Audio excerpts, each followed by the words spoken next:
The creepy and the crawly and all the scary things that the Arizona desert brings to mind. Oh my gosh. Hey, I'm Kelley Norton and I'm your AZ Realty lady. And I'm here today to kind of give you some information firsthand from a Valley native of what it's like living here, and are these creepy crawly things really that scary?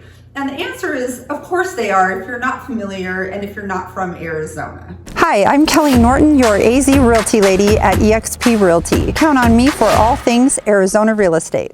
So I want to start off with telling you that I've lived here my entire life, so that's 40-something years.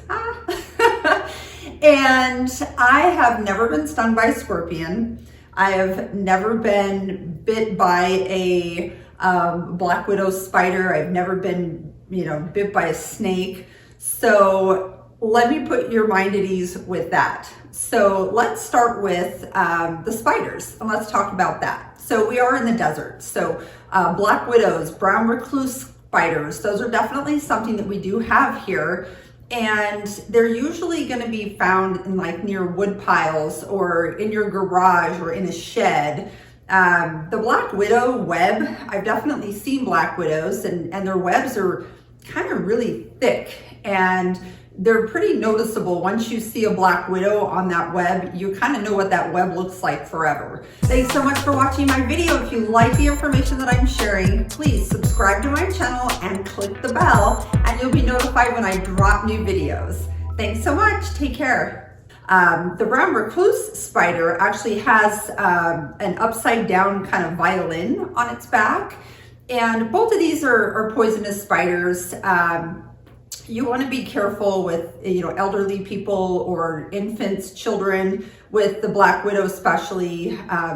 That's when I guess it could be deadly. I don't know anyone that's been, killed by one of those spiders, but I guess it can happen. But if you keep pest control, you should be good. Again, I've seen these spiders and never been bit by them. So just keep your little insect down and get regular pest control, and you should not have a problem with that. Also, don't go lurking through your garage or your shed at night, because that's when they're going to be out on their web trying to eat. So be careful with that. Now let's talk about snakes. Okay, so of course, we're known for having rattlesnakes here in Arizona. But the one that people don't talk about quite as much would be the Arizona coral snake. And both of these snakes can be found out here in Arizona. The coral snake is really vibrant in color, so you should know it when you see it and steer clear of it. It's red and black, and then often has a third stripe that is like a cream or yellowy or white color.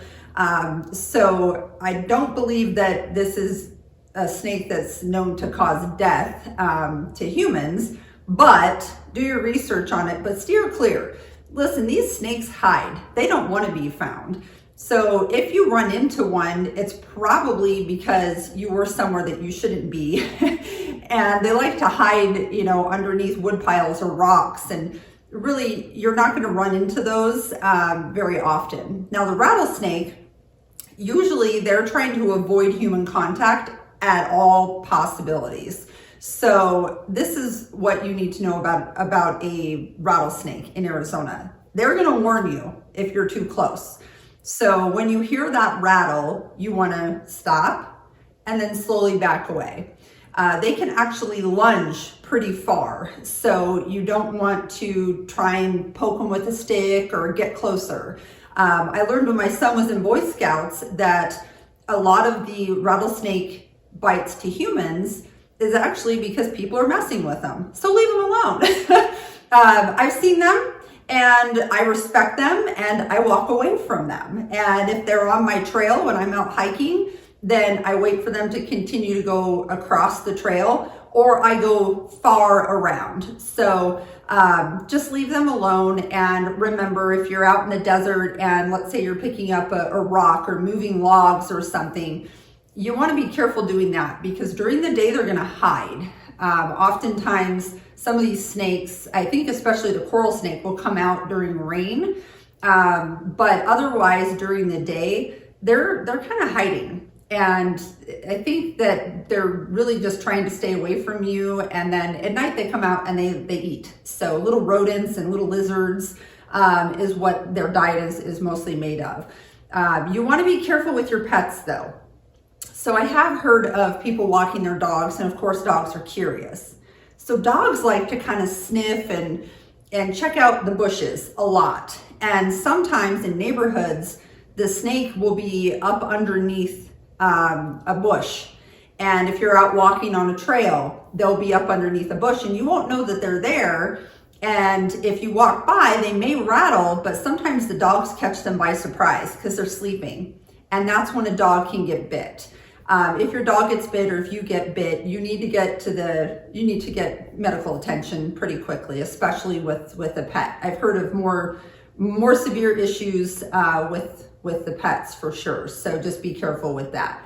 When you're in the city center, you're not going to come across these things. But if you're in the suburbs and you're out in the desert, or you have a home that has like a view fence on the back, that's when you're more likely to come across these creatures.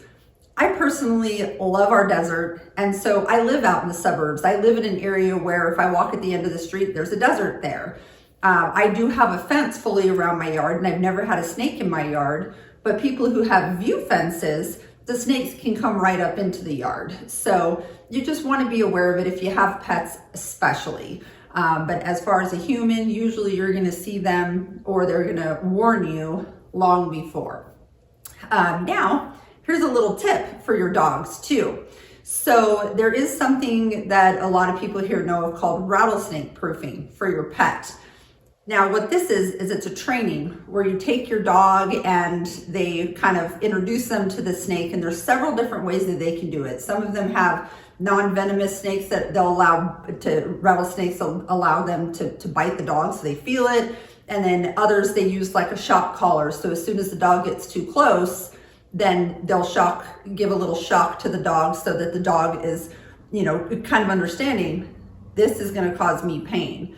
So they're aware of the rattlesnake. So if they ever have that smell or they hear that sound, they back off from it. So that's something that is maybe wise for you to do for your pet as well. Now, I hear that it's not a one and done. You need to follow up on this so that your dog doesn't forget about it. If you do it as a puppy, they may forget. So just keep that in mind. It's something to follow up on. And once you move here, I'm happy to put you in contact with some companies that do that. Now, another thing is that, and talk to your veterinarian about it, but is a rattlesnake vaccination. I have heard from some vets that they don't like to give them because there is a higher chance of a reaction that the dog will have to that vaccination. And other veterinarians, they believe in it, and they do give that vaccination. Now, this doesn't make your dog rattlesnake proof if they get bit. I have heard that it just buys you a little bit more time to get to the hospital. Unfortunately, I did hear from one vet that people take advantage of that. So they don't get their dog to the hospital as quickly as possible. They finish whatever they're doing, and then they take their dog. So the severity is still the same as if they didn't have a vaccination.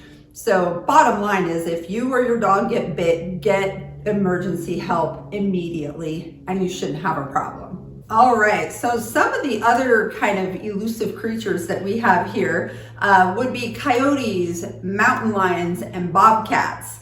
So mountain lions, you're really not going to see those too much unless you're up near the rim country, which is like northeastern Arizona, maybe near the Four Peaks area, and the White Mountains area. So mountain lions, they're going to try and avoid you, but you really just hope that you don't come across those. But they are out there. Very, very rare to see them though. Bobcats you'll see more in the desert area. So you can find these North Scottsdale, areas of Tucson.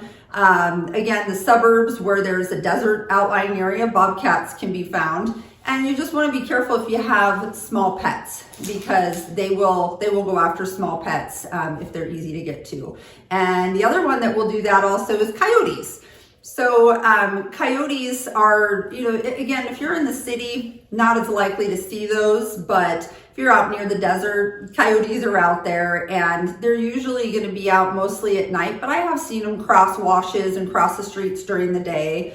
And they usually don't bother anything. And my dogs are ranging between 25 and 60 pounds, and I haven't had any issues, but I also haven't put my dog right in front of a coyote to see what it would do.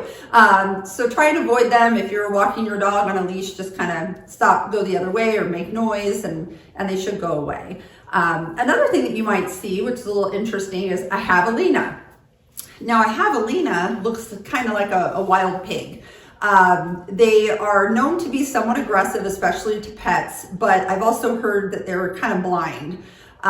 So that may be why they're aggressive. I'm not sure, but these are usually in packs when they're traveling, and they're just looking for garbage and stuff to eat. And usually you can smell them before you see them. They stink. They're gross. But if you see them and you're out walking, again, just kind of stop, make noise, go the other way. I have not heard of them, say, chasing you down, but if you're going up to them, then they can be aggressive. So just be careful with that. Now let's talk about scorpions. Okay, so everybody is so worried about scorpions in Arizona, and they're here, absolutely. And they're called bark scorpions, which is the one that's the most dangerous. There's other kinds of scorpions. I think the giant hairy scorpion is one. And I think there's a striped scorpion. Those are larger. I think the hairy scorpion is maybe 5 inches, and then the striped one is about 2 inches. Bark scorpions can be really, really small, and I've seen bark scorpions be about this big. So the bark scorpions are the ones that can cause you some pain and might, sting your dog and cause a little inflammation for your dog. Now, usually the bark scorpion isn't going to be deadly unless it's an infant or an elderly person with illness. And so do your own research on that, but that's my understanding. And any pest control company here in Arizona can certainly shed more light on the bark scorpion for you. But if you're in your yard and there's a rock there, daytime, they're going to be hiding. So you want to kick over a rock, not use your hands, because if he's there, it could sting you.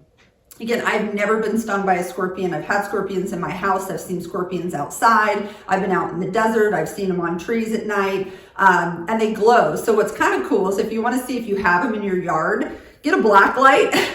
My husband, he likes to go out with a beer and a black light and kind of shine on the fence and see what we have, and then he'll just smash them with a sandal. And he likes to think that he's controlling the scorpion population. So we'll let him think that. So these can get in your house. If you have a door open, they really can slide in the smallest little space. So their diet is primarily crickets and insects. So keep your pests down. So get regular pest control, and that'll definitely help. And then there are pest control companies that do a sealing of the house. So I've never done that myself. I get a couple scorpions a year in my house. I see them, I kill them. My dogs have played with them, not had a problem. I also have a cat, and I guess cats can help with them too, as far as killing them and keeping them down, keeping the population down of the scorpions. It's my understanding that cats can't be affected. I've heard both sides of that story, that maybe they can be affected, but I've heard from most people that their cats play with them and get stung and kill them, and it doesn't do anything to them. So if you get stung by a scorpion and you're allergic to bees, you might have more of a reaction. So if it's your first time being stung, watch it. Definitely, check with your medical provider and see if you need to be going in and getting some medical attention. I have heard that you can get kind of a shock feeling when you get stung that maybe goes down your leg or down your spine. Again, I've never been stung, but this is just what I've heard from other people. So, but if you're concerned about scorpions, you definitely want to make sure that you keep down your insects. And then also you want to make sure that you talk to a pest control company about just sealing the exterior of your house, because you can do a really good job of keeping them out. I've also heard you can put diatomaceous earth around, and then as they crawl over the diatomaceous earth, I've heard that like scratches up their stomach, and so that's something you can do too. I lived on a mountain out in Northeast Mesa when my son was born. It was in a community called Los Sendas, and all desert mountains, and we had scorpions. So what I did was I put my crib in these little glass jars. So I put his crib in the glass jar because the scorpion, they can't make it up the glass. They just keep sliding down. And then I did double-sided tape around his crib area up on the ceiling, because then that way when the scorpion would hit the double-sided tape, it wouldn't be able to make it any further. So I hope that helps as well and gives you an idea of maybe what you can do to prevent it. But I had a newborn baby in a house and I had scorpions, and he's now 15. We're good. The number one thing you should really be concerned about in Arizona that I've heard is the most deadliest thing is the killer bees. These are Africanized bees that migrated, and they're pretty much the same type of European honeybee that we had.